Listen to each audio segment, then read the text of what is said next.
একদিন ছোট্ট লিলি সমুদ্রের ধারে চরের ওপর ঘুরে বেড়াচ্ছিল।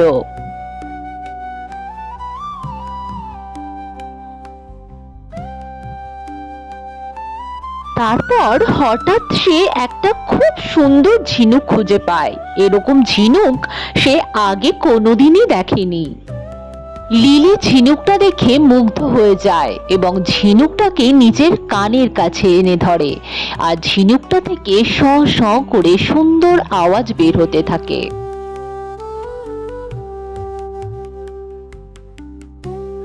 লিলি ঝিনুকটাকে নিজের সঙ্গে করে নিয়ে নিজের বাড়িতে ফিরে আসে আর ঝিনুকটাকে নিজের বেডরুমের পড়ার টেবিলের ওপর রেখে ঘুমাতে চলে যায়। সেদিন রাতে লিলি একটা খুব সুন্দর স্বপ্ন দেখে। সে দেখে সে সমুদ্রের মধ্যে সাঁতার কাটছে আর তার চারিদিক আলোয় ভরে আছে এবং নানা ধরনের ঝিনুক তার আশেপাশে ঘুরে বেড়াচ্ছে। এরপর থেকে লিলি সেই সুন্দর ঝিনুকটাকে একদমই হাতছাড়া করতো না, সবসময় নিজের সাথেই রাখতো।